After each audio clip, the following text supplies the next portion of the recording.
Ahoy! We both strung them out there a little bit. And that's because it's a week to celebrate. It is a week to celebrate. Welcome to the 100th episode of Bottom of the Stream. Happy, not birthday. Centenary. Yeah, so it's not 100 films. It's 100.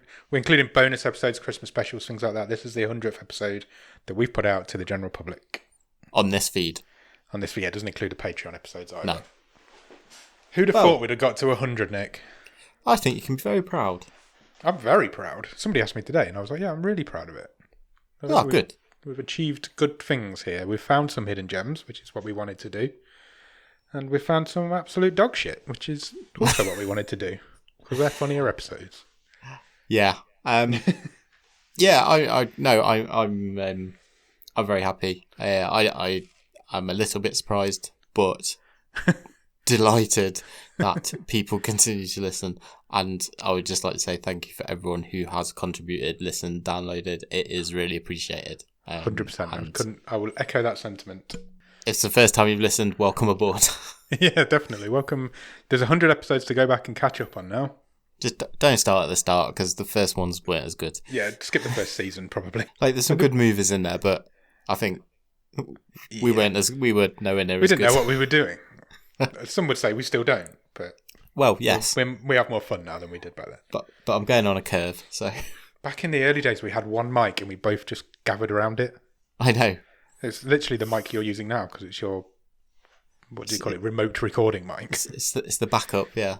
Yeah, we've got this really nice mic on a stand just sitting here doing nothing in my room looking at me.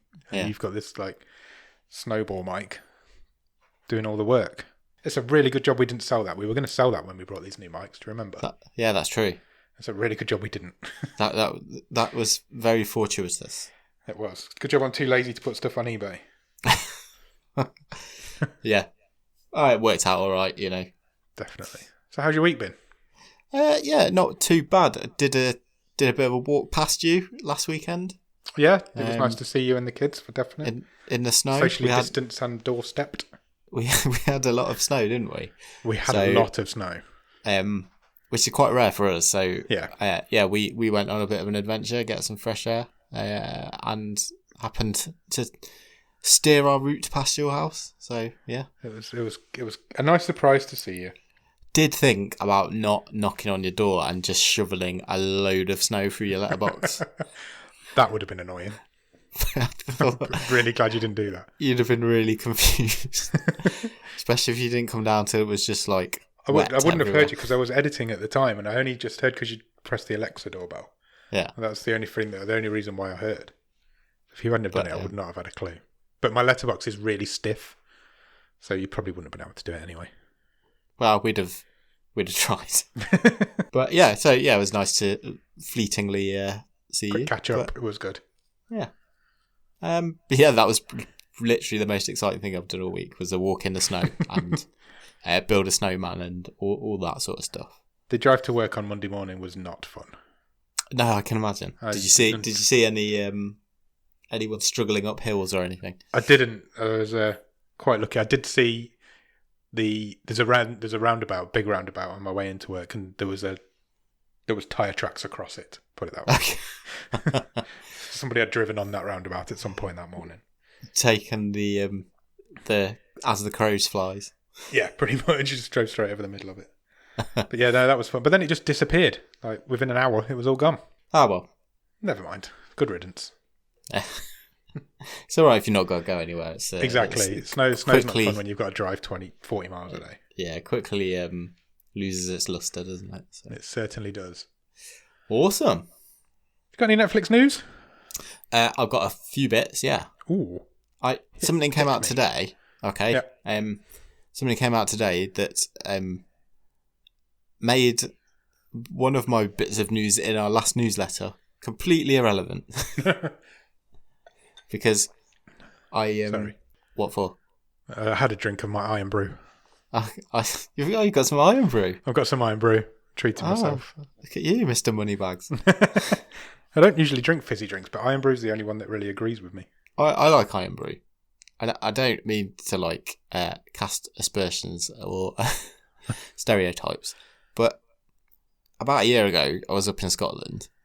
Yeah. For work, and I was with a colleague. We were having our dinner in Edinburgh, and this guy walked past in literally a string vest and some raggedy jogging bottoms. Yeah, like Rob Nesbitt. Pretty much, yeah. And under each arm, he had 2 huge bottles of Iron Brew. Amazing. We the most Scottish man of all time. Yeah, we just looked at each other and burst out laughing. If it had a kilt on, that would have sealed that completely. Sorry, we got sidetracked by Iron Brew there. That's fine. What's happened? What's in the news? I wrote a bit in the last newsletter about how Netflix was projecting that Bridgerton was going to be like its 3rd or 4th most watched thing ever in its first month of release. Yeah. And they've said today it is now the most watched thing that Netflix have ever released in its first month. Really? That's mad. 82 million views. Jesus. We're not going to go through what a view is again, are we? Do we need to? Anything over 70 seconds, under 70 seconds, doesn't it? Or something like that. Somewhere around 70 seconds counts as a view. So it's stupid counting, but still, it's had more than anything else ever. That really surprised me, because it's not... Some things on Netflix really hit the mainstream media, like Tiger King, for instance. Yeah. This hasn't really. I haven't seen much about it at all. I think it has. Maybe we go on different websites. Maybe. Definitely. But it's also just been renewed for season 2. Yeah, that was in the news last week. Yeah, I believe it was. So yeah, that's pretty big news. Pretty big piece of news. That is. That really surprised me. I've got one little bit. Okay. Season 7 of Brooklyn Nine-Nine is hitting Netflix on March the 26th. Okay. That's the only thing I've really seen this week. You've caught me off guard, because I was pretty sure you were going to have this next bit, and I've not got it up in front of me. Sorry, what was it? So, can I do my other one first? Yes. And then I'll save the big one to the end. So, okay. Netflix has also announced that another recent hit, Lupin Part 2, is coming later this year. Oh, awesome. Again, I've heard really good things about that. Yeah, me too. I know we mentioned it last week, but I have got it on my list to watch. Yeah, me too.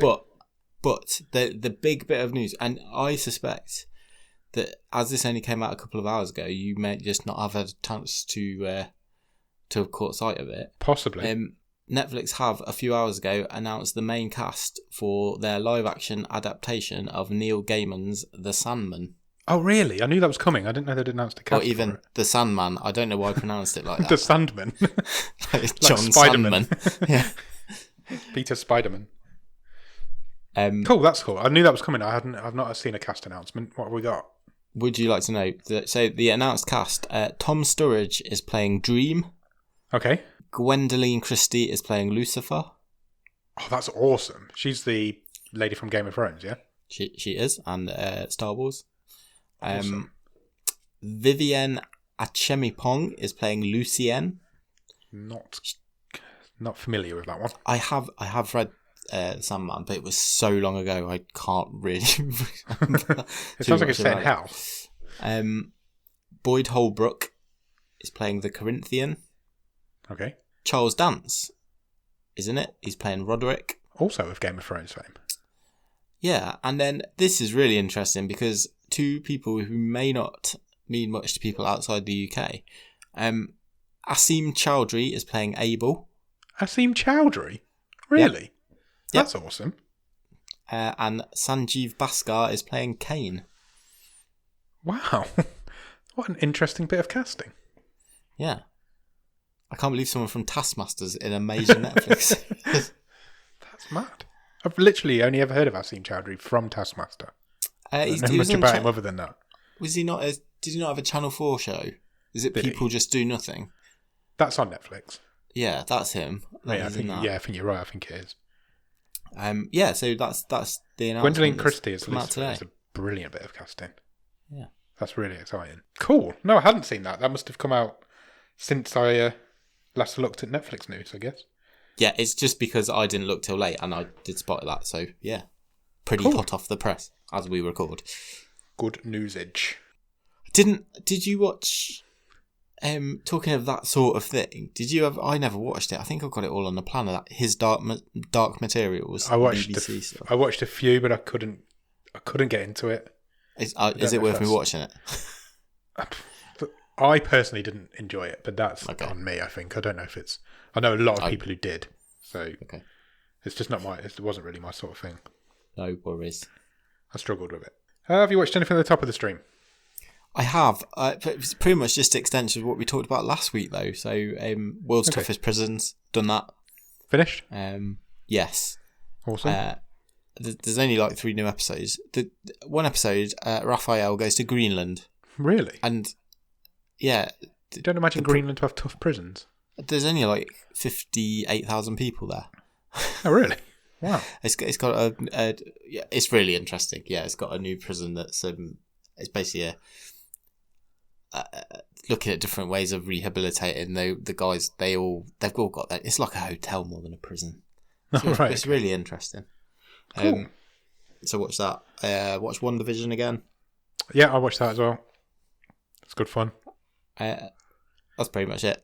I'm intrigued to see where that's going. Yeah, 100%. Extending from what I said last week, I did finish Night Stalker like I predicted I would. Enjoy it? That's a really good bit of true crime documentarying. Yeah, I really enjoyed it. The fact that he's got absolutely no MO and they still managed to catch him was really interesting. Spoiler alert. The last episode is all about after they caught him and what he was actually like and who this person was. And that's the best episode. Awesome. By far, because he was an absolute evil psychopath.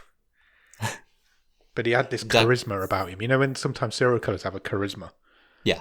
And he really did. And it was really good. So I definitely recommend Night Stalker. It's 4 or 5 episodes, I think.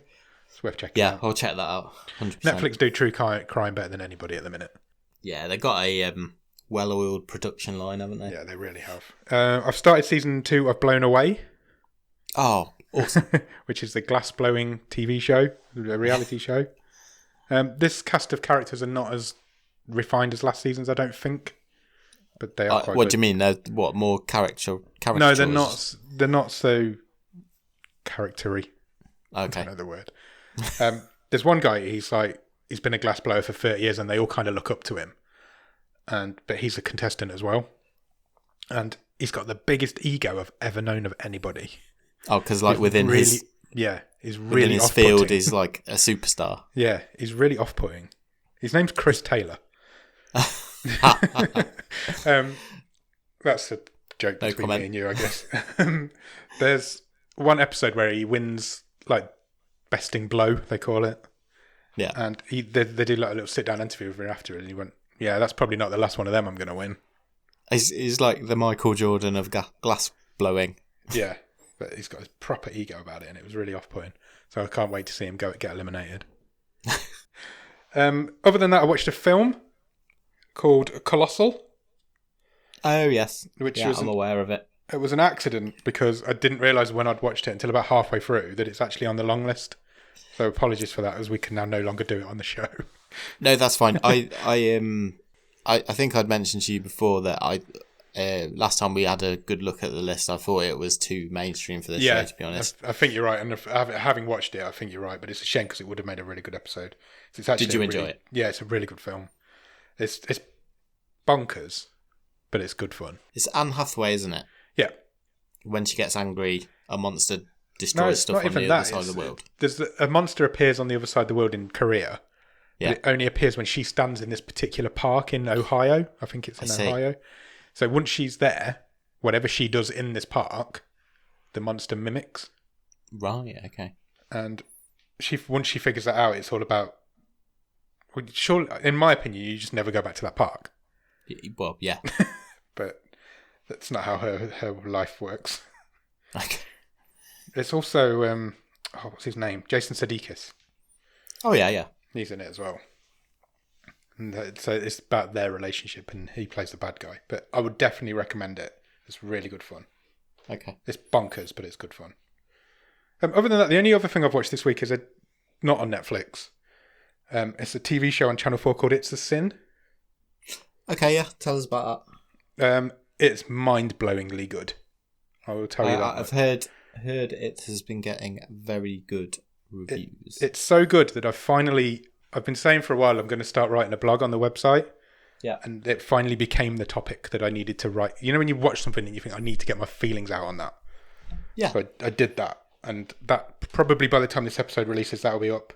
I think I'm happy with how it is now. But yeah, it's mind-blowingly good TV show. Like, the best TV show I've seen in 10 years, maybe more. It's perfect. But it's a real fucking heart-wrencher. It's high praise indeed. It destroyed me on Sunday. I'm not going to lie. I watched the first episode because it's airing weekly on a Friday night on Channel 4 in the UK, obviously. But the whole thing's already up on all four, so you can binge it. So the first one was last Friday, so I watched that as it aired. And then Sunday night I thought, I might watch episode 2 of It's a Sin. And then it was midnight, and I'd watched all of them. And there was an empty box of tissues at my feet because it is devastatingly sad. Challenging wank. Well, yeah, that and it's really, really sad. It's about the AIDS pandemic in the 80s, so it's yeah, set, I know, yeah. The first episode's set in 1981, and then every episode after that is set 2 years later. So you kind of follow the lives of these people for the 10 years that this pandemic went on for. And no, it's that. I definitely am going to watch it because please do. It sounds incredible. I would implore everybody to watch it. I've written in the blog. I've educated me. I know more about AIDS and HIV now than I have learned in the last 39 years of my life. Oh, well, there you go.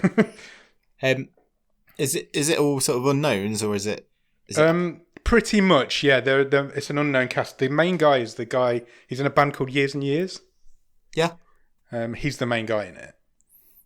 And then, other than that, yeah, it pretty much is all.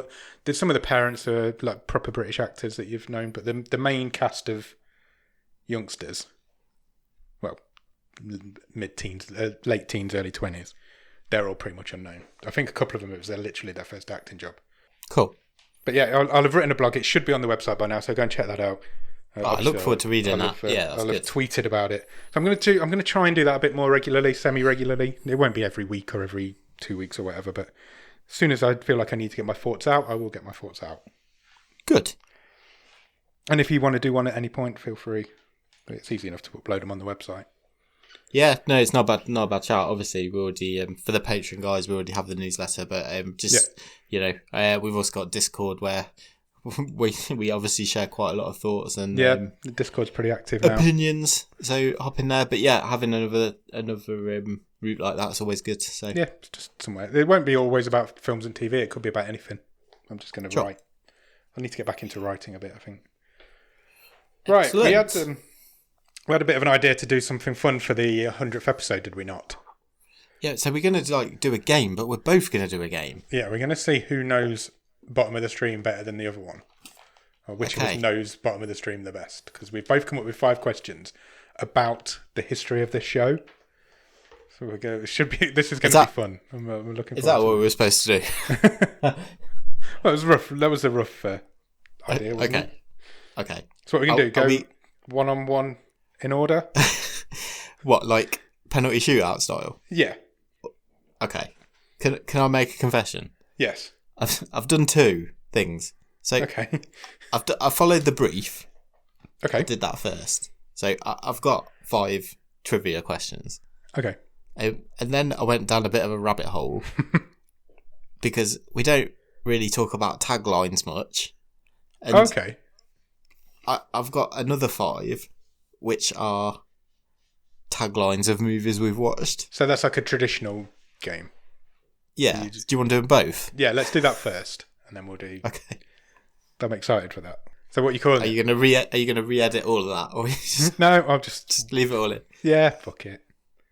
No, but they're not. They are all taglines. So they're all taglines of films that we've watched.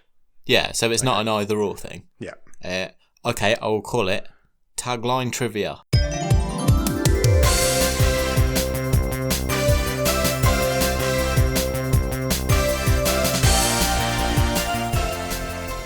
Okay.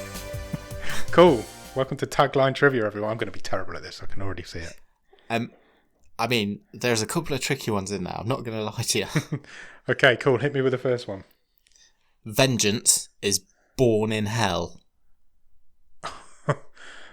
That could be one of two. It could be Don't Kill It, and it could be Aramentari. I'm going with Aramentari. Could be neither. Oh, really? Yeah. What else could it be? Don't know. If it's not one of those two, I don't know. Oh, it's a good guess. It is a good guess, to be fair. The answer to Vengeance is Born in Hell. Oh, I know it. It's Little Evil. No. It's Between Worlds. What? The Cage film? Yeah. I don't think he was particularly vengeful, was he? No, not me. Kind of blocked it from my memory. It works better as a tagline for all three of the other films that I mentioned. It does, you're right. Go on. Okay. The next one is Start. Friendship is just the tip. That's friendship is just the tip. Oh, I know that. It's the package. It is, well done. Yes, because he cuts his dick off. Good pun. Yeah. Very, very, very succinctly put. There's no chance in hell I think you're getting this one. Okay. It's a Magical Life. Is that it? It's a Magical Life. It's a Magical Life. Well, the first thing that came to my mind was It's a Wonderful Life, and that's a Christmas film. So is it one of the two Christmas films we've done? I mean, well done, because... Is it Pottersville? Yes, it is. It is Pottersville. Amazing. I mean, a good deduction there, because it's got nothing to do with the movie. No. There's no magic in it. Pottersville wasn't a bit of a play on It's a Wonderful Life? Well, I think Pottersville's the name of the town in It's a Wonderful Life, isn't it? Yes, there's a bit of a homage. Yeah. But I don't know where that's come from. I don't know. There's no magic in Pottersville. No, as relates to the actual content of the movie. Yeah. I thought that would be a tough one. Okay. I think this one is fairly easy, but okay. I love it. I think it's a great tagline. I think it's my favourite one. Shoot first, translate later. Shoot first, translate later. I don't know that. Bon Cop, Bad Cop? Correct. Oh, was it really? Awesome. Yeah. Well, I suppose that makes sense because they were different languages, weren't they? And then finally, yeah, this is very generic, so it could be tricky. There's a demon inside. Again, we've done a few films with demons in. It's one of those three. Is it one of those three that I mentioned earlier? Little Evil, Don't Kill It, or Aramentari? No. There's a demon inside. There's not an actual demon in this movie. Oh. Is it somebody dealing with their demons? Yes, I guess so. I don't know. It's what keeps you alive. I never would have got that. No. Terrible tagline for a great movie. Yeah, great film. Terrible tagline. Cool. What did I do? 3? 3 or 4? 3? Yeah, 3. I wonder how any of the listeners will have got on. Let us know how you got on with that. Right. Shall we do our penalty shootout of Bottom of the Stream trivia? Go on then. Do you want to go first or shall I go first? You can go first. Okay. My first question to you is, in the history of this show, how many Oscar-winning actors and actresses have we seen? 6. Is that your final answer? 7. Incorrect. It is 8. Oh, hurts. No, I didn't include Robert Redford in that because he didn't win one for acting. Okay. So there's technically 9. Well, bad times. Yeah. I blazed it over the bar. Well, you did. What was the first movie on this show that was directed by a woman? Oh. I'm going to say Sierra Burgess is a loser, but I think it's wrong. Incorrect. Damn. Yeah, I think that was written by a woman. Yeah, it was directed by a chap. The first movie directed by a woman was I Think We're Alone Now, directed by Reed Moreno. Oh, awesome. Are we going for a 0-0 draw? It looks like it, yeah. We've both been terrible at this so far. Question 2. Which 2 actors have appeared in the most Bottom of the Stream films? Could I get half a point for each? Nope. Let's say the guy... This is easy. You should know this. The guy whose name I can't remember. Yeah, he's one of them. Out of all those films. from Murder Party and Hold the Dark. Yeah, I know that who guy. you mean. Yeah, the guy who's in the captain's gallery, the only male member of the captain's gallery. Yeah, and Robbie Amell.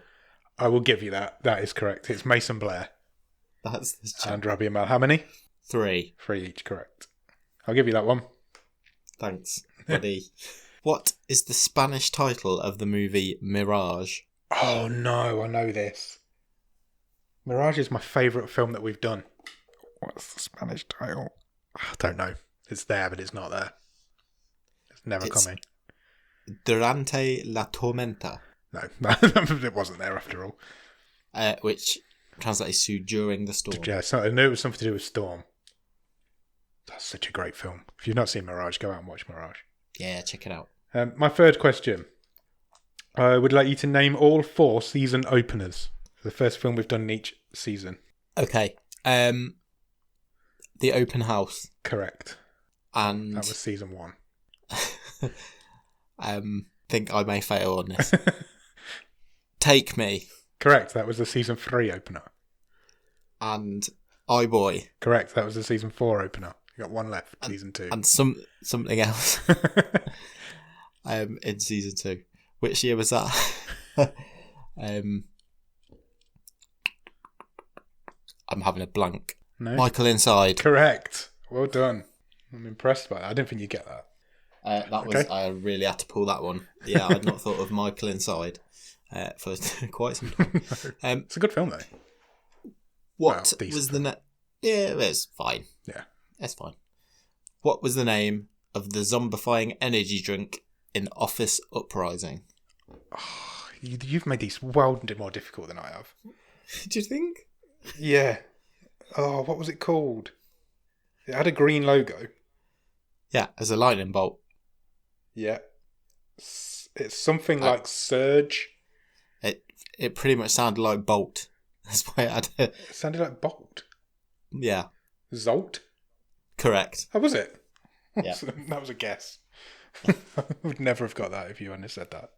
But I'm having it. I feel if you think my first ones were hard, I feel really guilty about this next one of mine's pretty hard as well, to be fair. Question 4 for me. What was the name of our first ever bonus episode? So the first episode we did that was not a film. It was just after episode 10 of the first season. It was... What did we name it? I have no idea what we named it. It was the one where we were talking about, like, we were trying to introduce ourselves through talking about some of the films we liked that were currently available on Netflix at the time. Correct. I have no idea what we called it. No idea? Get to Know Us?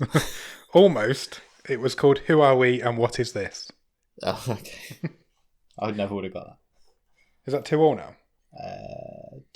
I've got 2 right, you've got 1 right. I've only got 1 right. Yeah. Yeah, I think you've only got... Yeah, I think you're right. Okay. So, next one for me. Anna Taylor-Joy is currently the toast of Netflix. Yeah. As she stars in The Queen's Gambit. Yeah. But which movie did she star in on our show? I didn't even know she had. Anna Taylor-Joy. Can you give me a season? I mean, tentatively I can. I'm not entirely sure. I can check if you've not got any more. 3. Season 3, so not that long ago. You get the feeling when we're thinking like this that Ross Cook's just screaming at his phone. 100%, he knows it. He knows he's going to get more of these than any of us. He really liked this film, so he would definitely know it. Thoroughbreds. Correct. Yes. Yeah, she was like the main she girl was. in it. I didn't put 2 and 2 together that it was the same person. 2-2 with 1 left each. Ooh. I haven't got a tiebreaker. But let's worry about that if it comes. Is it my last question? Yeah. So far during the show, what have been our longest and shortest episodes? I will say the shortest one was Bait. Correct. At 27 minutes, which we've already gone over today. Was the longest one last week? No. Okay. It was close, but it was not. Was it Animal World? No. Don't know. It was Humanoids from the Deep. Oh, really? Yeah. It surprised me when I checked last night. Rounded in at exactly 90 minutes, 1 hour and 30. Last week's was 127. So last week's was the second longest. Cool. So you finish on 2 out of 5. Yeah, I think you're going to as well because I feel really bad about this one. Okay. What is the Miracle Mile? What is the Miracle Mile? Yeah. I don't even understand the question. I don't know what the answer is. Shall I rephrase it? All right. Why is Miracle Mile called Miracle Mile? Yeah, why is the neighborhood in Los Angeles called the Miracle Mile? Does it mention that in the film? Yeah, I think so, yeah. I've got no idea. I don't know. Because it was an area that had a lot of money thrown into it. There was a lot of rich people moving in, and it's a prosperous area of the city. Good to know. Good to know. So we finish on 2-2. Yeah, so well played. So we both know the show as badly as each other. Like this show, a completely pointless exercise because there's no winner. And the fact that definitely Ross Cook's just beat us both on that. Yeah, but we had fun. And I imagine more people will have as well. The reason I wanted to mention Miracle Mile is because we haven't mentioned this. We've kind of, something that happened a couple of weeks ago, is that we are now followed on Twitter by the director of that movie. We should have mentioned that. Yeah, that's true. He tweeted us a couple of times as well. Yeah. Mainly to promote his new book that he's got coming out. Yeah, trying to flog his book. But I thought it was really cool. Cool, yeah, that is really cool. It was quite a nice surprise when I looked on Twitter and saw that. He retired from movie directing after he finished Miracle Mile. Yeah, he'd replied to our tweet promoting our movie, hadn't he? Yeah, from like our 2 episode. years, almost 2 years ago. Or almost a year ago. But I love that movie. It was good. It was good fun. The geography fun. was a bit mental, but other than that, it was quite good. Steve Desjarnais. That's him. Right, we were going a bit long, so shall we get on to talk about Deadcon? Yeah, we better had.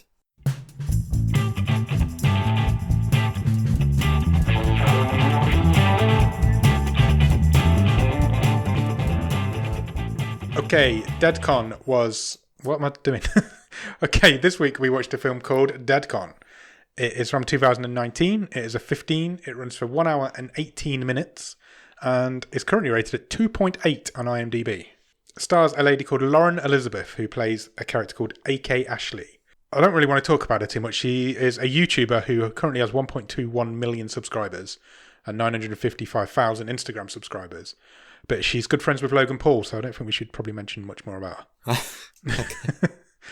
her. Also stars a lady called Claudia Salewski, who plays a character called Megan. She currently has 1.8 million Instagram subscribers and 2.37 million YouTube subscribers. Also stars a guy called... What they're doing with the fucking names in this film, try and trip me up, I don't know. This guy's called Keith Makiakenianga. He plays a character called Dave, and he is actually an actor. I thought he was, because he's better than everyone else. 100% better than everybody else. He only has 1,873 Instagram subscribers. He is about to star in... He's about to star, or he's currently starring, depending on which country you live in Bryan Cranston's new TV show. Okay. It's called Your Honour. And it's coming to Sky Atlantic in March in the UK. And it also stars Tony Curran, who was in Caliber. Ah, nice. There's a fact for you. So yeah, he's in that. Directed by a lady called Karen Wacher. This is a second feature film. Her first one was called The Sisterhood of the Night, which is currently rated at 6.2 on IMDb. So she's got quite a big difference, quite a big gap in her IMDb ratings between 2.8 and 6.2. And was written by a guy called Scotty Landes, who is mainly a comedy writer. He worked on Adam Devine's House Party, which was a TV show. Adam Devine also a Bottom of the Stream alum. But probably most of it, he did write a horror film called Ma, which came out a couple of years ago. I don't know if you've seen it. It's on, I think it's on Amazon, but it's supposed to be amazing. Oh, no, I've not seen that. It's Octavia Spencer. Yeah, I'm aware of it. I've never seen it. I'm not sure where it is. Actually, I think it's on Now TV in the UK. But yeah, he wrote that. So that's where you'll know him from if you've heard the name before. That's my facts on the stats of the staff. I mean, it's an interesting approach to put actual YouTubers and Instagram social media stars in a film about YouTube and Instagram stars. Yeah. So I didn't realise actually that the two leads were. I guess that there was a couple of cameos in there from from people. Yeah. But no, that's interesting. Will it pay off? Let's find out. Let's find out. Do you have a one-word review of Deadcon?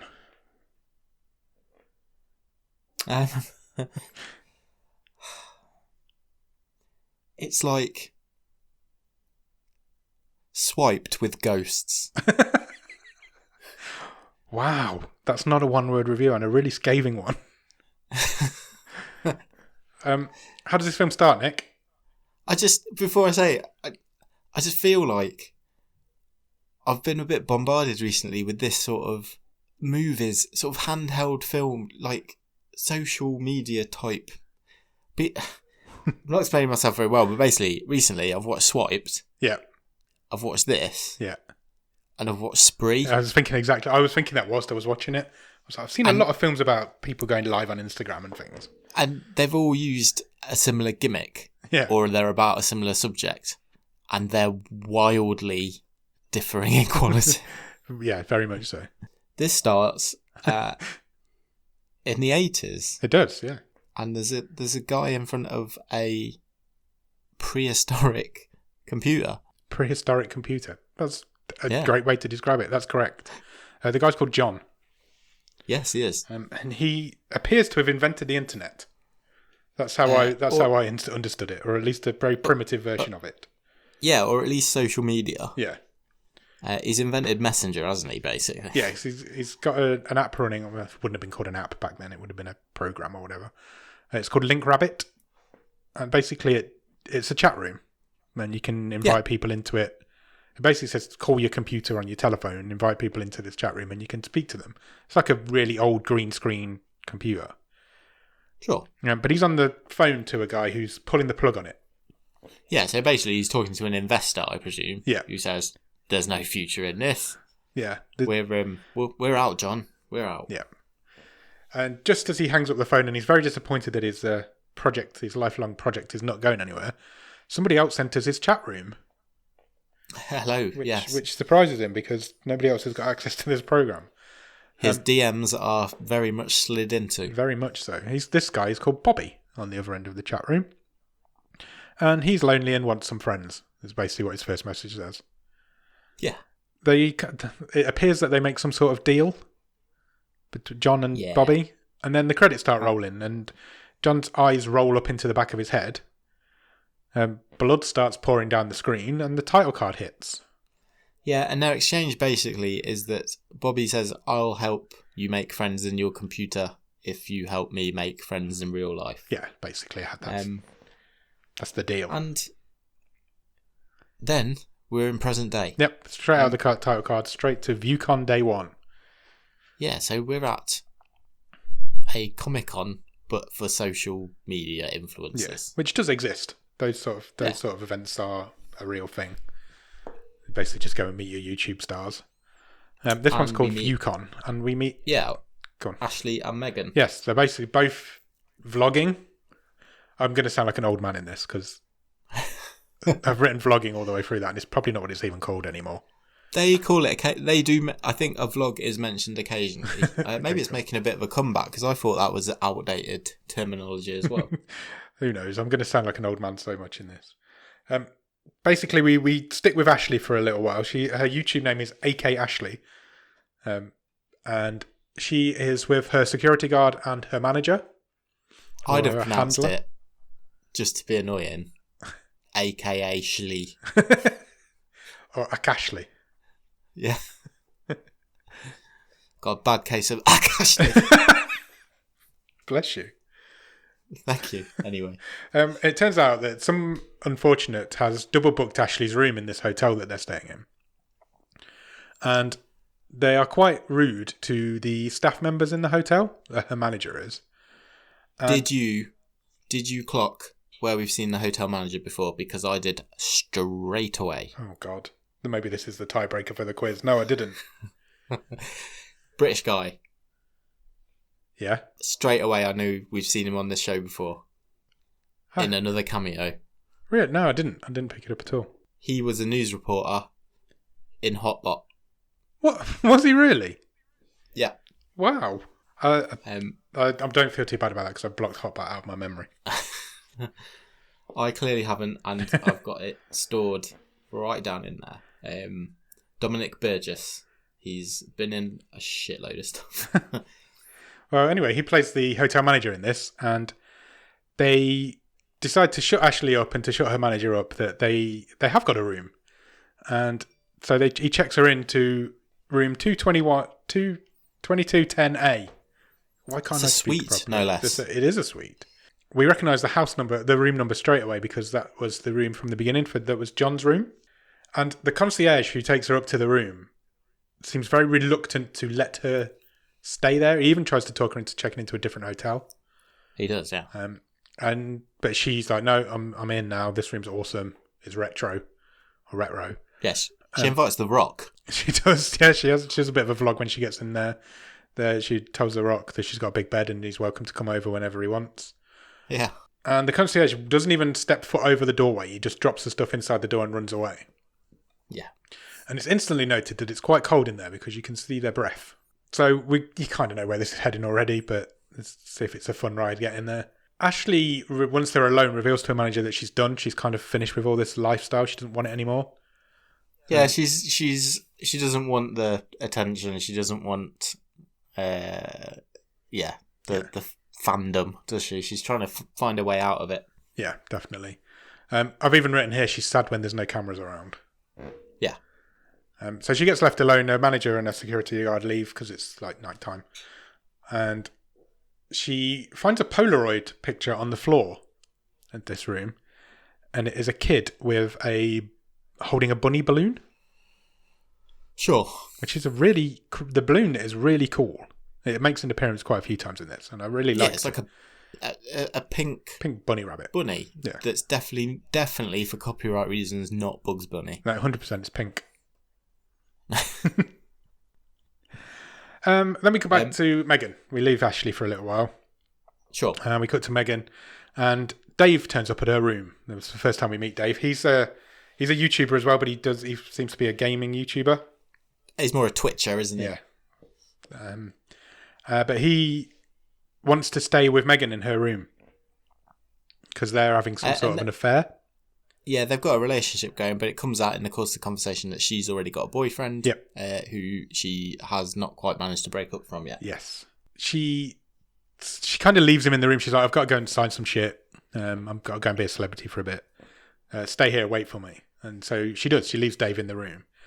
And this room incident is the adjoining room to Ashley's room. So there's like a door between them. It took me so long to work this out. Because I just didn't think it was made clear. No, I don't think it was. It was made clear that both rooms had adjoining rooms, but it wasn't made clear that they were next door to each other until much later on in the film. And it could have been easily just made that clear straight away, and I would have been a lot wiser to what the hell was going on. Because this room, Megan's room, is a lot more modern, a lot more updated than Ashley's room is. Yeah, standard hotel room, isn't it? Yeah. And Dave, when Megan leaves, Dave finds the same picture on the floor that Ashley found a minute ago. So it's this kid holding a balloon. But it also, on the other side of it, it has written the words Bobby in 1984. Yes, correct. So are we supposed to believe that Ashley's room's been left vacant since 1984? Well, yes, I think that's what it's... Because there's a conversation later on that really threw me about. That's what I did believe. And then there was a conversation later on that threw me completely. And there's something that happens later on that totally contradicts it. But the way everyone acts is that, we've not opened this one up since the bad thing happened. 30 years. yeah. Anyway, we'll come to that because it does come up later on. Later on, Dave bumps into Megan in the hallway. There's people around, so they pretend to not know each other. Ashley, again, we cut back. There's a lot of cutting between Ashley and Megan's roles. Because Megan's really happy and Ashley's very lonely. Yeah. So Ashley tells her manager. Her manager was called Cara, I think. It's just filler of them mulling around this. Yeah, she's like, I don't want to do this, and their manager calls her ridiculous. She's like, look, you've got to get through this weekend at least. Ashley goes back up to her room because it is nighttime now, and the room's been trashed. Yeah. So instead of ringing anybody or trying to sort anything out, she gets her camera out and starts vlogging. Yeah, who's trashed my room? Yeah. She's got a security guard. Where did he go? Don't know. He does turn up again in a minute. While she's looking around her room, while she's logging, the hotel room telephone rings. And there's a ghostly voice on the other end that just keeps saying, please choose an activity over and over again. Can you please explain to me what this meant? Nope. Because it made no sense to me. I think it was something to do with Link Rabbit. But... Well, yeah, you think it was. Yeah, I do. But it might not have been. It wasn't a callback to anything else. No. We're just assuming that. It happens again later on, but nothing happens from the phone call. Again. It's not really creepy. No. It's just, she just hangs sense. up on it. And yeah. She never mentions it again. It happens later on to Megan. Spoiler alert. Yeah. But while she's on the phone, the door handle starts rattling. The handle, I believe this was the handle to the closet. Like he had like a walk-in closet. Because she walks in. I think this is... Yeah, and I think this is what was confusing as well, because most of the time I'm like, is that a closet? Is that the room to the other room? The hotel room was laid out. There was a bathroom door, a closet door, and the adjoining room door were all next to each other, which physically isn't possible. Because where's the bathroom and the closet? If the adjoining room door's in the line with them. But that's how it was laid out. Somebody's rattling this door handle, so she opens the closet, and I've written here, someone's done a logo on the wall in blood. So the Link Rabbit logo is drawn on the wall now. Yeah, it's basically just like a wheel, isn't it? Yeah. It's like it's like a Trivial Pursuit cheese. Yeah, pretty much. Pie. Like put the cheese in the pie. Almost a pentagram, but not a pentagram. Yeah. The security guard turns up. He has a look around. He asks her if anything's been stolen. She says no, and so he says, "Well, there's nothing I can do. If nothing's been stolen, you're just going to have to deal with the fact that somebody's been in your room." Yeah, it was like, you're famous. It's probably just a fan. Must happen all the time. Yeah, so he's like, I'll take your keys down to the front desk and I'll get them reprogrammed. Don't know what that would have done. Because they're still going to let you into the same room. So he goes down to the front desk and I've written here, he meets Halloran. Because this guy was basically Dick Halloran from The Shining. Yeah.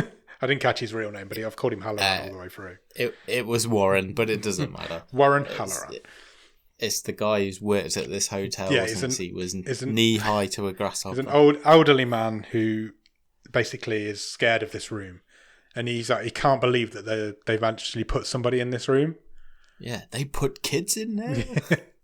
He says to her, have they put a family in there? And he's like, no, it's just a YouTuber. He's like, all right then. Ashley ends her daily vlog at that point. So she goes, I'm thanks for listening, guys. I'm going on in the bath. And as she walks away from the camera turns itself back on. Yeah. And records her. And then the walls bleed. Then the walls start bleeding again. Horror movie trope. Cut to Megan. Megan's on the other side of the wall in the other door, in the other room. She's got a friend now. We don't know who she is. She's never been in it before or since. She is basically confiding in her friend that she's going to split up with Ricky, who's her current boyfriend, because she started seeing Dave. Sure. This girl freaks out a little bit. Then they hear some banging on the door. They think it's Ashley in the other room. Cut back to Ashley. She's in the bath now. It looked like she was in a bath of milk. Because it did. There was no bubbles in it whatsoever, but it was cloudy like milk. So I don't know because you can't have a see-through bath. No, exactly. So why not just cover it in bubbles? Well, okay. They weren't in the budget. No, milk was. So she's in the bath. She puts her head under the water, and we cut down, and we can see some legs standing behind her. Some male legs. They're just standing in the bathroom. And then the lights go all red in the room. But I don't know if that was a movie effect or if we were supposed to believe that her lights had turned red. And there's a scream, like a huge blood-curdling scream. Yeah, because there was like a flashback, wasn't there? Like a few quick, one-frame cuts of TechCon 84, which is where John was in 1984. This is the point where I've put, the rooms are interlinked. Funnily enough, my next line says Megan's staying next door. Some annoying little brats start running around the corridor, knocking on everybody's door. Little kids. They don't stay long enough to get an answer, but they just run around knocking on everybody's door. I've just put, now the blood's in the bathtub. Yeah. Oh no, she's okay. She's all right. This is giving me very mixed messages. It's just throwing all these tropes at you, and none of it means anything. Cut from there, and Ashley is editing on her laptop, and suddenly the laptop goes all weird, and then the power goes off in the room. Yeah. So she calls down to the front desk. Halloran answers. She tells him the power's gone off. And then we get kind of a flashback to the 80s. Because he gets out the file from the office. Yeah. It's just got 1984 written on it. And we see him as a younger man heading upstairs. He's like hoovering and being a housekeeper. And he's cleaning just outside what would later become Ashley's room. And he sees a kid standing in a puddle of blood. Who then suddenly just runs into this room 2210B or A. It's little Bobby. Yeah, it's little Bobby. So this a kid from the picture. Kid from the picture, indeed. When Halloran goes in there, the room is covered in blood, and the kid is in there with the balloon. And that's quite a little bit of the one little flashback that we get that gives us some exposition of this film. The concierge turns up again. He has brought her a light bulb because, bearing in mind, all the power's gone off. He's brought her one light bulb, and he just kind of. I'm no electrician. No. There's no way this works. So he tries to give her. He doesn't want to go in the room. This is the same guy that didn't want to go in earlier. So he just tries to give her the light bulb, and she's like, "No, I'm not doing it. I don't even know where to start." So he kind of. But she says this one's gone, and the one in the bathroom. Yeah. But all the lights are off. It's pitch dark in there. So what he does, he just kind of leans around the door, changes one of the bulbs in the lights, and all of the lights in the room come back on. Sure. They work. It gives her the other light bulb because he says, "I'm not doing the one in the bathroom or the closet, wherever the other one was." So Ashley goes in to do it. They all do work for a very short time, but suddenly they go off again. She's in the closet, so it must have been the light in the closet. And she finds like bloody handprints all over the wall. And then someone's behind her. Somebody runs past behind her. Yeah. And she catches a vibe and she kind of freaks out. Sure. And she runs towards the door of the room, but hits an invisible wall. Yeah. Sorry, it made me laugh. It was quite a good little scene, actually. It was because it was quite a good effect, but it made me laugh. Yeah. And when she hits the deck, she gets dragged into the closet, and that's the last we see of Ashley for a little while. It is. So we cut back to Megan and Dave, who are in the room next door. Haven't heard any of this commotion. And they're watching cat videos on YouTube, because apparently that's what YouTubers do in their spare time. Yep. And no Breaking Bad for them.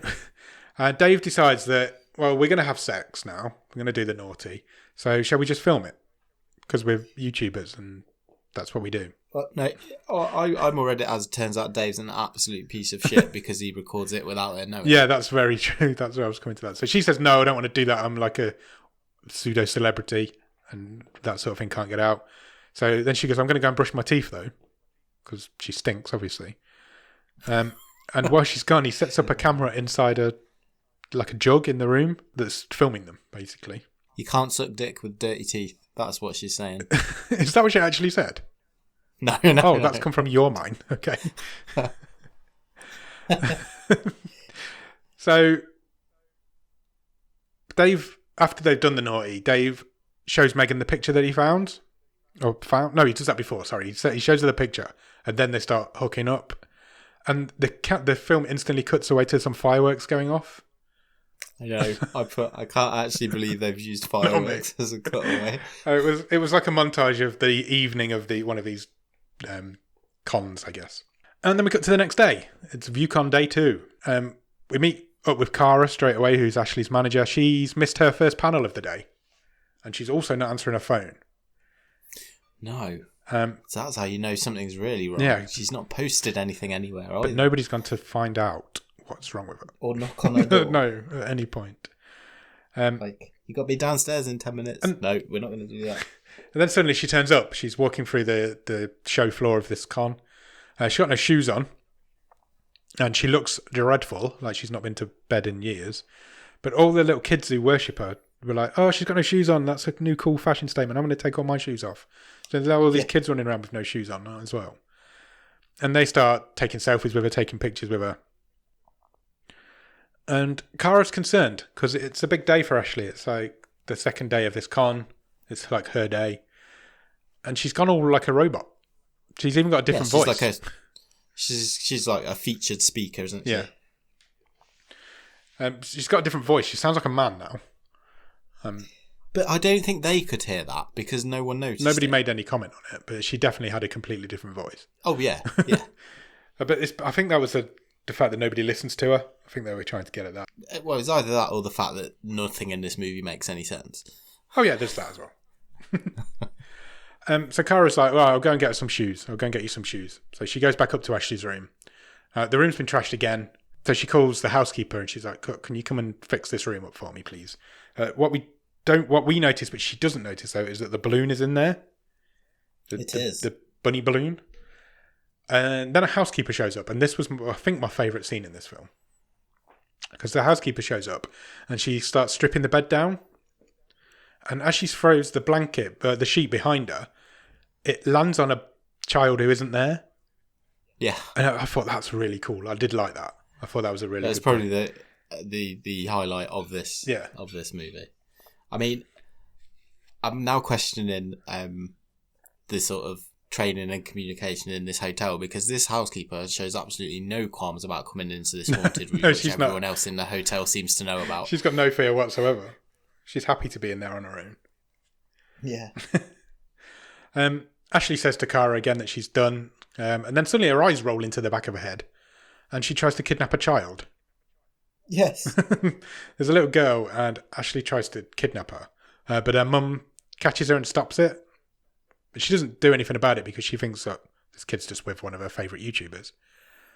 But Dave's caught all that on video. Dave kind of is vlogging it.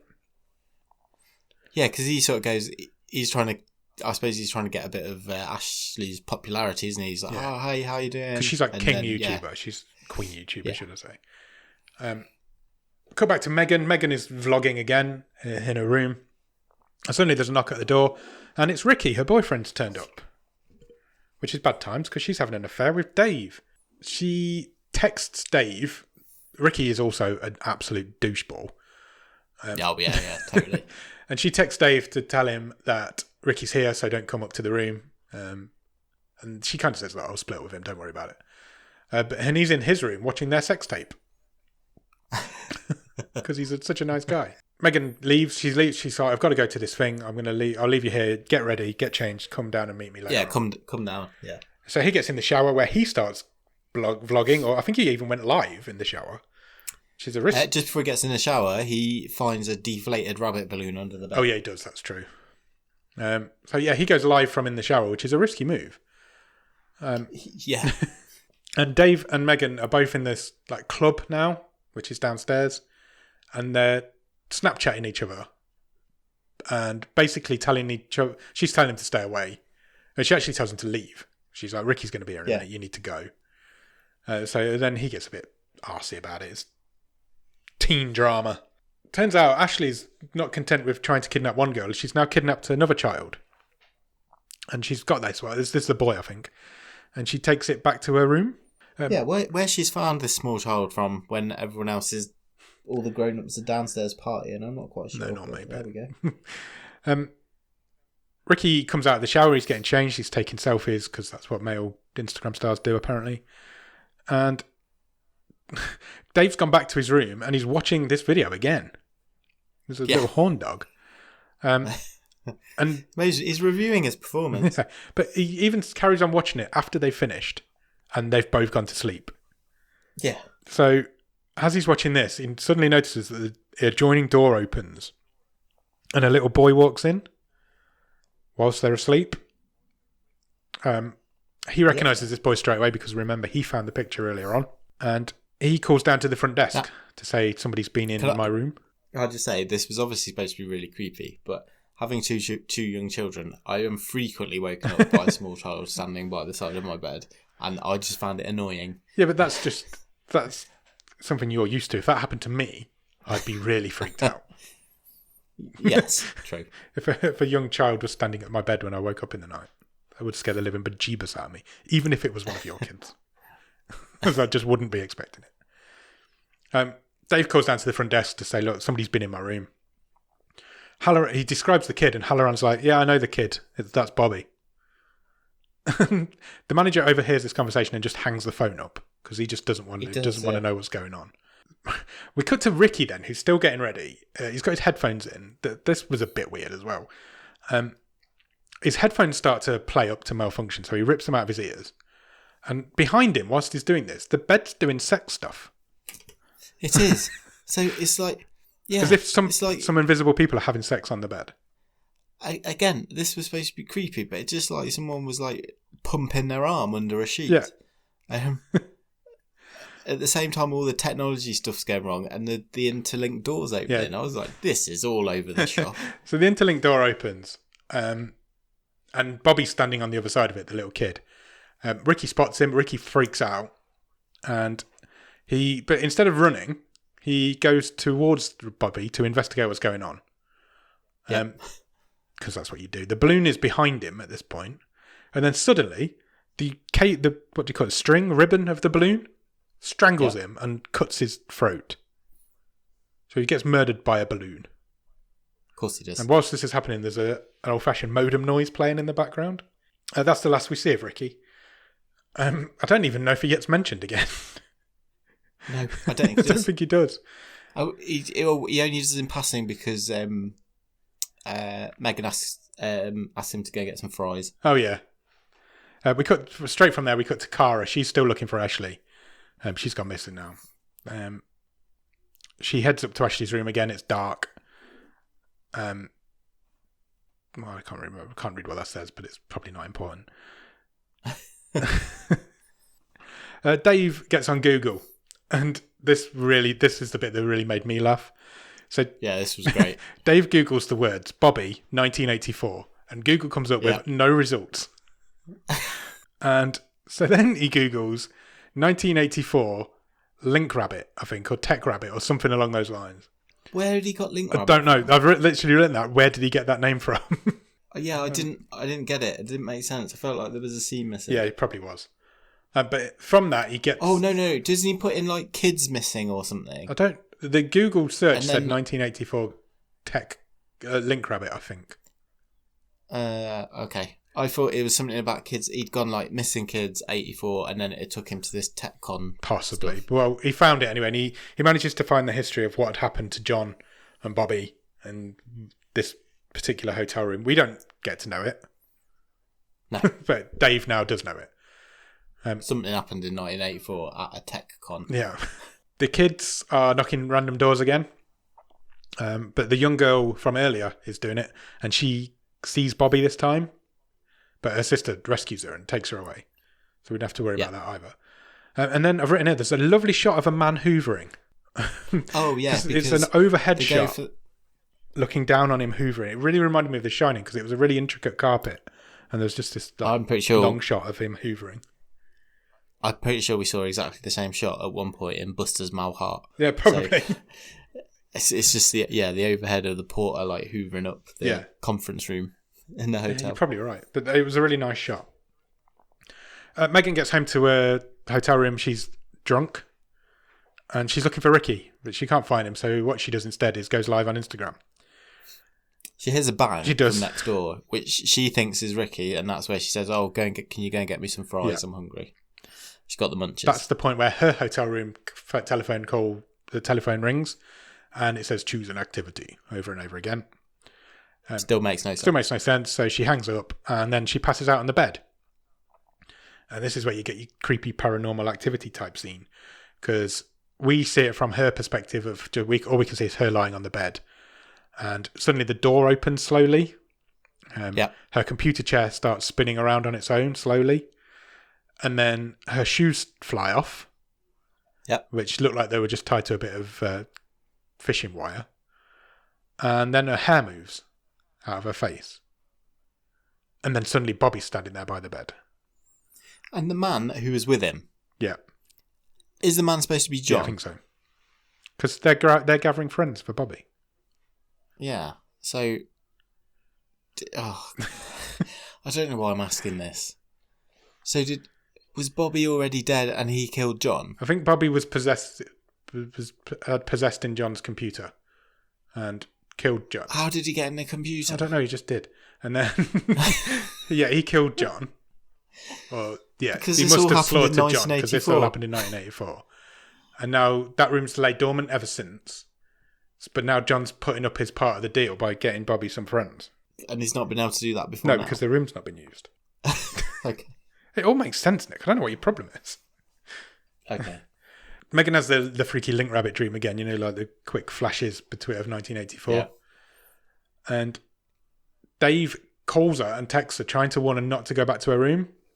But she ignores him. She's like, I'm already here. She wakes up at this point. I mean, it takes him way too long to actually get off his ass. Yeah. And go to her room. It really does. Then we get the scene that threw me completely because Halloran, who's really called Warren, he confronts the hotel manager about why somebody's been allowed to stay in that room. And the manager says, nobody believes your ghost stories, Warren. And if that's true, why is this the first time the room's been used in 30 odd years? Exactly. That's what threw me. That scene was completely unnecessary and threw the whole film into disarray. There's something that happens right at the end that completely contradicts this conversation. Yeah. So we'll get to that. At this point, Halloran heads up to the hotel room. He knocks on the door. And nobody's there. But he can hear a mobile phone vibrating, like ringing. Because they don't ring anymore, do they? They just vibrate. It's coming from under the bed. So he looks under the bed. And Ashley's lying under the bed. So he's like, oh, I've come to rescue you. But then the phone lights up and it's in her throat. It's in her neck, yeah. A bit like iBoy. And then she jumps him. And it's like a jump scare. And the scene ends. Yeah, she's also then behind him. And yeah, exactly. He's pounced on. And is he ever seen again? No. Cut from there to Megan in the shower. Ashley comes in into the room where Megan is. The Link Rabbit logo draws itself on the mirror in the steam. And then suddenly somebody knocks on the door. And it's Dave. And he bursts in. And he's like... At last. Yeah, finally he's turned up. And Megan gets out of the shower. He's like, come on, we need to leave. And to convince her to leave... He's like, let's watch our sex video. Which she didn't know existed. Yeah, exactly. So to gain her trust, to make her leave with him, he says, look, you need to watch this video of us having sex. So obviously... Quite rightly, she's absolutely annoyed and gobsmacked that this was filmed without her permission. He only wants her to see the bit later on where Bobby walks in, but he doesn't show her that bit. Yeah. No, he's not. He started from the beginning. He doesn't explain to her that bit happens. He's not keyed it up to the place he needs. Yeah. But then he says my favourite line of the film, because he says, we need to leave, there's an 8-bit demon here. I really liked it. I thought that's really clever. She kicks him out, but he's like, I'm not going anywhere. I'm staying. If you're not coming with me, I'm staying here with you. And so she goes to bed. He sits on a chair next to the bed, and he's barricaded the door between the two rooms with a wardrobe. But he is comically barricaded the door because there's a huge antique wardrobe, which was never in her room. She's got a walk-in closet. There was never an antique wardrobe in there, and there was chairs and tables all stacked up. Dave is strong. Yeah, he is. Unfortunately, Dave's also tired because he falls asleep. Dave is a bad night watchman. Yeah. Again, the Link Rabbit logo draws itself on the wall. The app loads itself up on Megan's laptop. They wake up. They hear a noise, and the barricade is now gone. That's just disappeared. Megan's covers start to slowly pull off the bed. That's what wakes her up. Something starts to pull in her covers off the bed. She wakes up before Dave does. So her screaming wakes him up. Suddenly she floats in midair. She gets... Yeah, again, it's horror movie trope, isn't it? It's like floating. Yeah, she levitates and then she's yanked off. Which is what Dave was hoping would happen. She gets dragged off into the next room. Dave, instead of trying to flee, he gets his camera out and he starts filming what's going on. And he follows her. He's like, right, I'm going to go and investigate. And he walks into the room. So we're now in Ashley's room. There's blood. Yeah, we're now seeing it all through Dave's handheld phone. Yeah. There's blood everywhere. He can hear Megan, but he can't see Megan. He then runs into this invisible wall that Ashley ran into earlier. Picks himself up, heads into the closet where Megan is. She says to him in the comes into the closet, where Megan is standing with her back to him, and when she turned around, she's all ghostly and her eyes are bleeding. And then Ashley attacks him from behind, and the camera falls to the ground. And then I thought, oh, that's it, we're done. But we're not done. Yep. Because sometime later, presumably the following year at the next ViewCon. No. Or was it the next day? No. This is what confused me, because the new person who comes into the room, who is specifically let in by the manager, who had just said there's nothing wrong with that room, she says something like, "Oh, this was the room A.K. Ashley was in. Yeah. I'm here on the last day 3 of ViewCon." I assumed it was the following year, but maybe it. So maybe it is the following year, but it's the way they said. Why didn't they just say day 1, and then we would have known it was the following year? She specifically said it's the last day of ViewCon, and I'm like, what? The day after? The day after all this has just happened, and 4 people are now missing. 5 people are missing. If you count Ashley, Megan, Dave, Ricky, and Halloran. The impression it gave me was almost the manager is working with the ghosts because he's maybe leading people into the room. But then why hasn't he done that for the last 30 odd years? Exactly. I don't know. It doesn't make any sense. So this girl's called Lala Lauren. That's her name. She gets checked into the room. She goes to her bed, and Link Rabbit opens up on her laptop. But it's not old school Link Rabbit anymore. It's new school Link Rabbit. It's got modern day GUI now. So has A.K. Ashley taught Bobby and John some coding? New coding. Maybe. And then a webcam turns on, and then the film ends. I'm sensing that you didn't like this film, Nick. It's fucking garbage, right? And it makes no sense whatsoever. But I kind of didn't hate it. I didn't hate it. I actually... Do you know what I mean? Actually quite enjoyed it. I mean, I wouldn't go that far, but I kind of wanted to see it through. Yeah. I would say, you know my thoughts on this type of thing. I'm going to go out there and say I did quite enjoy it. I don't think it deserves its 2.8 on IMDb. I think it's probably worth a bit more than that. I do agree with you on that, because if you think so when we watched Aerials a couple of weeks ago, which was 1. It was 1.6, 1.5 I think. Swiped is 3.2. And this is nowhere.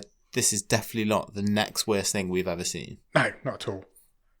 It's better than Swiped. It's a lot better than Swiped, and Swiped's at 3.2. Yeah, it's harshly rated. That is. Yeah, it's very badly underrated, I think, on IMDb.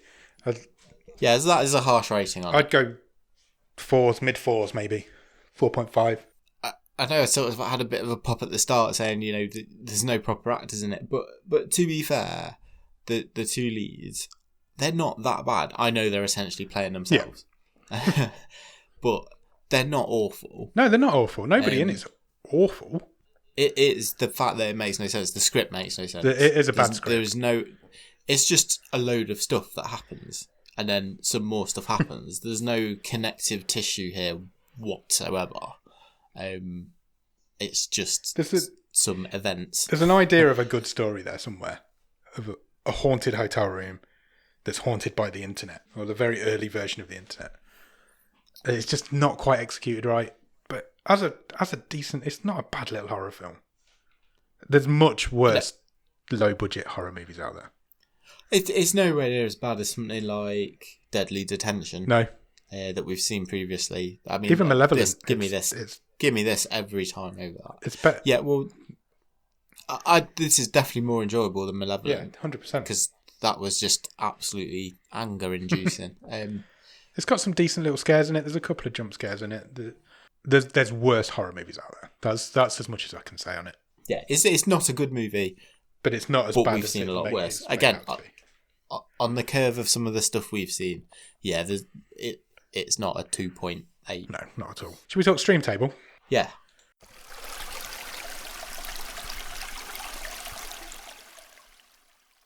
Still going to ask you to read from the bottom up, though. Yeah, that's fair. Currently at the bottom in 16th is Swiped. 15th is Aerials. 14th is Malevolent. 13th is Life Force. 12th is iBoy. 11th is Results. And 10th is Hungerford. I don't think I need to go any higher than that, do I? No.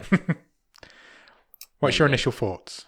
So for me, it's which side of Life Force does this go? Oh, I'm a little bit high. I think it's which side of iBoy does it go? Okay. We're somewhere between Results and Malevolent then. Yeah, so we're not too far away. I mean, I didn't really like iBoy. I think I liked it more than this. Yeah. See, I did quite like iBoy, so I think you're probably right.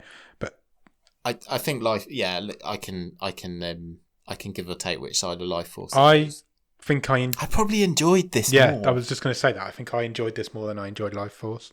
You know, whether that's because at times Life Force felt like a bit of a slog. Yeah. And also it didn't really make any sense, so they're quite a good match pair to put together. So do you want to go just above Life Force? Yeah, why not? Okay, just above Life Force, just below iBoy. I think that's fair. That's about right. One's a nonsense film, one's a film about technology. And this is a nonsense film about technology, so it fits perfectly there. Lovely. How are we going to turn the tide on it, though?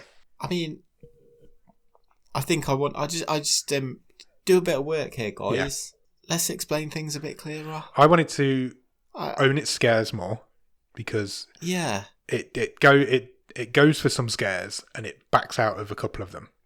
It doesn't follow through with its scares. It needs to be scarier. And there's so much of the stuff just happens off screen. Yeah, and I totally get that's probably budgetary issues. It's effects issues, but I needed more than her just.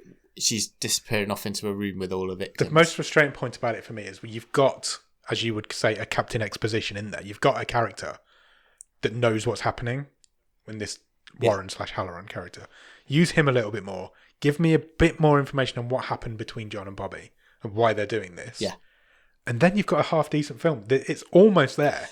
It's not like you've not got a bit of time to use. This is only an hour and a quarter. Yeah. Give 10 minutes on what happened. Give me 10 minutes more of that flashback stuff. Because they went for it and then bottled it. It was like the flashback was almost there, and then they just didn't do anything with it. Of him discovering the bodies. Yeah. It's like, actually, come on, tell us what happened. They found out what happened, and we didn't. I need a little bit more. I just want a little bit more explanation of what's happening, and I need it to own its scares a bit more.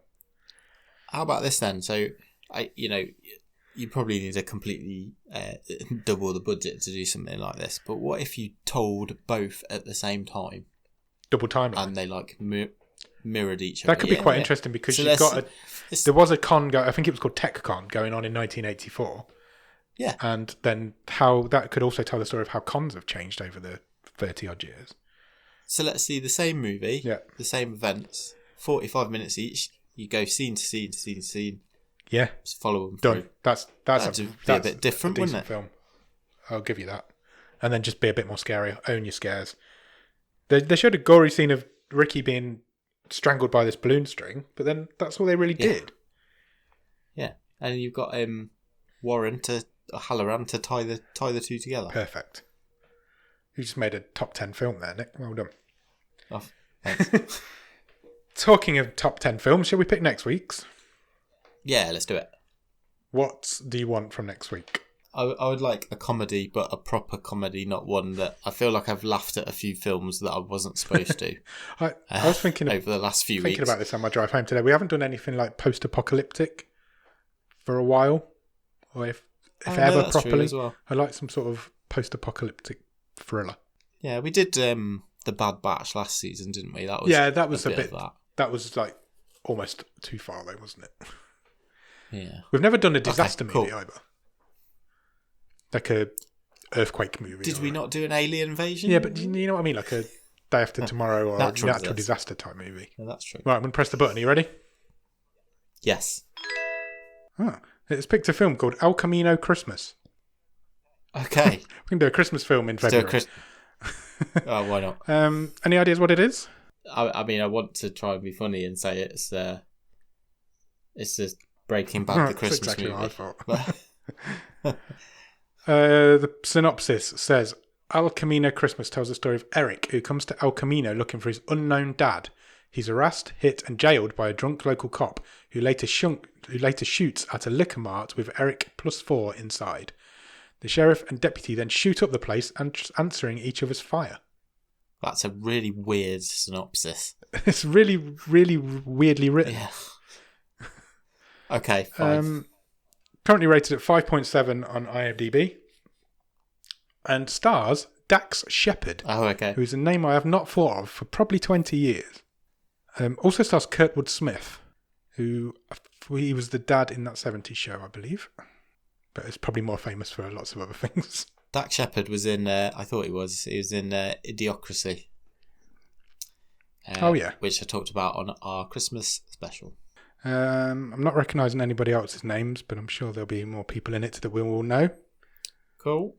I don't know if it's a Christmas film. I don't know why it's called El Camino Christmas, but why not? We're just going to do it. Let's. So go and check out El Camino Christmas, and in the meantime, check us out on Instagram, Twitter, and Letterboxd. All got the same username at BOTS_podcast. Facebook.com/bottomofthestream. Our website is www.bottomofthestream.com. On there, you will find every episode we've ever recorded. You will find all 4 current stream tables. You'll find loads of other cool stuff on there, including some merch. Check us out on Patreon, patreon.com/bottomofthestream. We've done a couple of bonus Patreon episodes lately, so you'll get bonus episodes. You'll get early access to the episodes if I can get back into the habit of not editing them on a Sunday afternoon.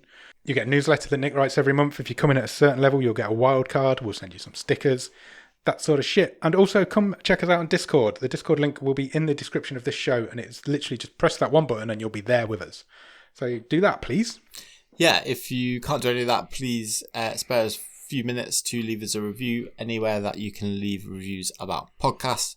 That's places like Podbean, Podchaser, Apple Podcasts, on Spotify, or Link Rabbit. Don't check us out on Link Rabbit. You might get attacked by a killer balloon. Cheers. Cheers, bye.